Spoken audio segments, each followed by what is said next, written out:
Yeah, I can't get you out of my mind, no. Said I think about you all of the time, yeah. Been imagining you all in my bed, whoa. Hey, cause you been running round in my head, yeah. Hey, I can't get you out of my mind, no. Said I think about you all of the time. Looking across the teams in the NBA, numerous teams have established a young core for the future. And over the past year or so, teams have made very risky but calculating and drastic moves in order to retool their roster in a younger direction.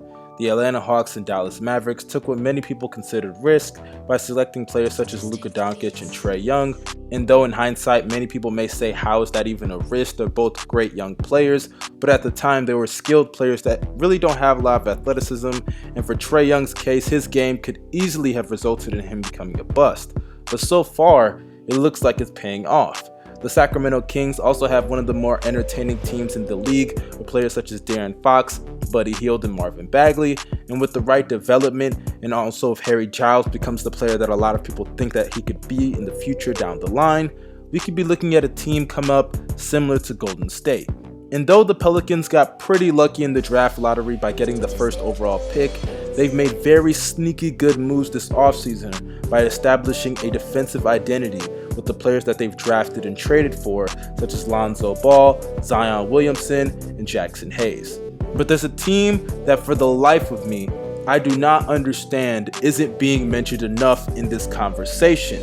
And more than likely you've seen the thumbnail and you know exactly the team I'm talking about. Yes, my favorite team, the Chicago Bulls. Don't get me wrong, I can understand if people think I'm biased, but trust me when I tell you, the Bulls are the most underrated and in my opinion, just straight up flat out disrespected young team in the NBA. But before I even delve into that, make sure you guys drop a like down below so I can keep making fire videos just like this one.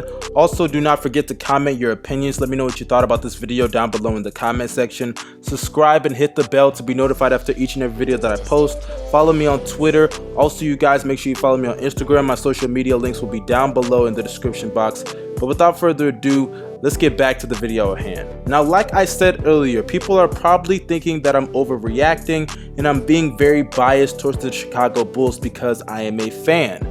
But literally, you can go back to the beginning of the Bulls rebuild when it started, and a majority of people, including myself, disrespected and underrated this team's potential attempt at a rebuild. When the Chicago Bulls decided to move on from Jimmy Butler and finally trade him, the Minnesota Timberwolves were the team to take him on. The transaction was Jimmy Butler and the 16th pick in exchange for Zach Lavine, Chris Dunn, and the 7th overall pick, which resulted in Lauri Markkanen. Now, I will admit, if I could go back in time and change one thing about this transaction, it would be the fact that we gave up a pick, because let's be honest here, Justin Patton didn't really turn into much in Minnesota, and we definitely needed that pick considering that we're the team that's trying to rebuild and they're the team that's trying to launch into playoff contention for the first time in over half a decade.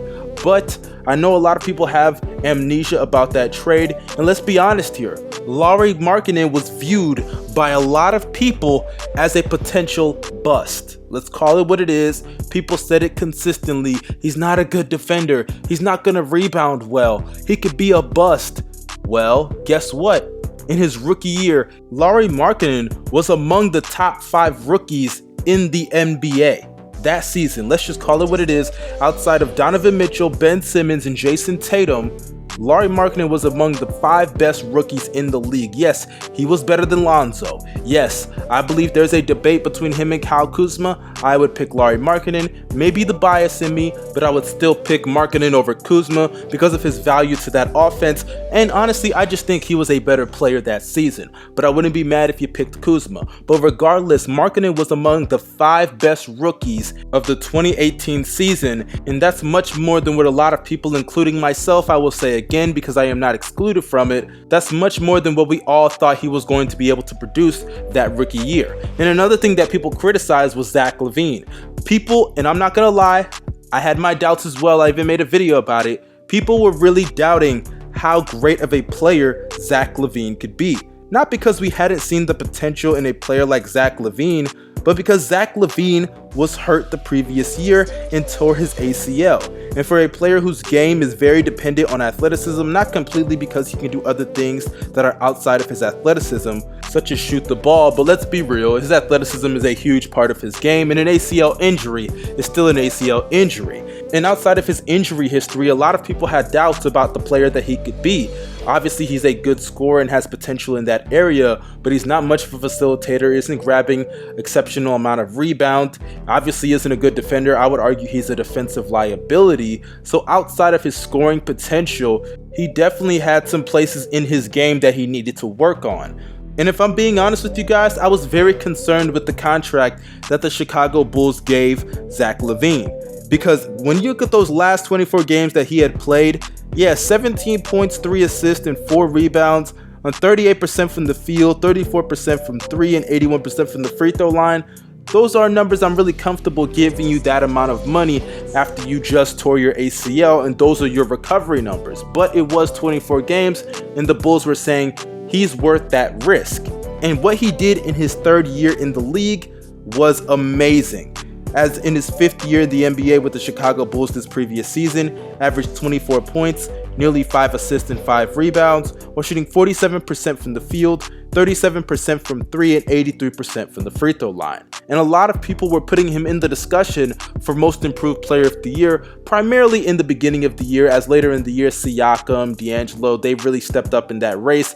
But Zach Lavine was definitely among the 5 best candidates for that award, as his numbers jumped up tremendously, primarily in the scoring area. But Zach Lavine, Lauri Markkanen, and sure, a lot of people are going to point to Chris Dunn and say, hey, Chris Dunn really isn't that good. He can't shoot.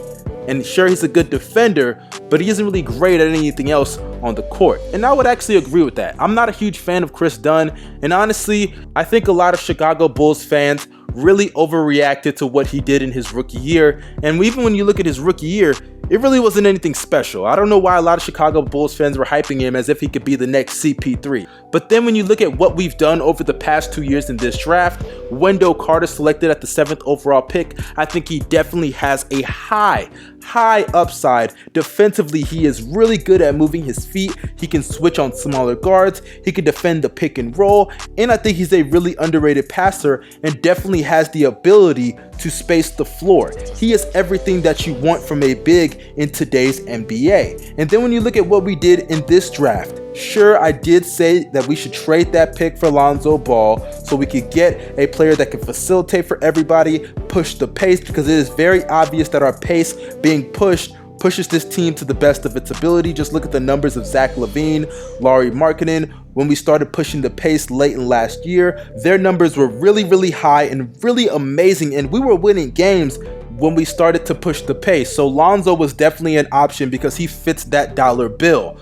But selecting Coby White, sure, I was not too high on it going into the draft, but I can't hate on the Bulls management because there's a good chance that the Pelicans probably wanted Lonzo Ball in that trade package for Anthony Davis. So I can't hate on that. There's a good chance that the Bulls at least tried to get Lonzo Ball and exchanging him for that 7th pick. But as I look at what the Chicago Bulls did in that draft by selecting Coby White, a point guard who can space the floor, which Chris Dunn does not do, and also is a point guard that can score. We have needed a point guard who can consistently give us buckets night in and night out, and Chris Dunn is just not that guy. Yeah, he could come off the bench, but he's not good enough to be our starting point guard moving forward. And honestly, I'm just so sick of it. I'm so tired of Chris Dunn really hurting what this offense could be. Now having an offensive lineup of Coby White, pairing him with Zach Lavine in the backcourt, Otto Porter, Lauri Markkanen, and Wendell Carter at the 5. Not only do you have 3 capable defenders, but you also have the spacing. Each and every one of those players outside of Wendell Carter can shoot the 3 ball at an exceptional and sometimes even an elite level on some nights. Wendell Carter can also learn how to shoot the ball, and that will be spacing on a ridiculous level. That is something that Chris Dunn just could not give us. And I know a lot of people are going to mention Chris Dunn's age, those Bulls fans who just can't get over Chris Dunn for some reason, but let's be honest, Chris Dunn is 25 years of age. He spent 4 years in college.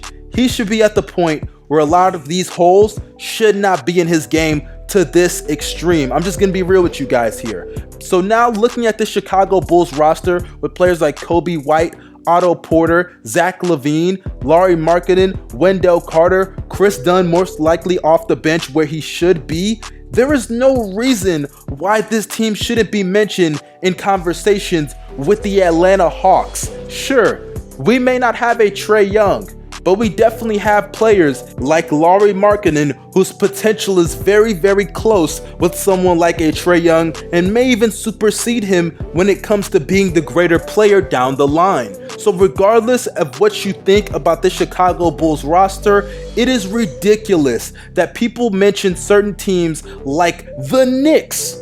The Knicks should not be put in the same conversation as teams like the Chicago Bulls when you discuss their young core. Not a single player on that team is even better than Otto Porter other than Julius Randle. And Julius Randle, if we're being real, went to the Knicks for the money. Let's just call it what it is. The Knicks' young core of Dennis Smith Jr., who's kind of trash, Kevin Knox, who's kind of trash, and RJ Barrett, who looks like he's gonna be trash, is not better than anything or anyone that the Chicago Bulls have to offer, because I really just don't understand it. But in conclusion, y'all, I really need to stop seeing people put the Knicks above the Chicago Bulls in conversations about the best young cores in the league.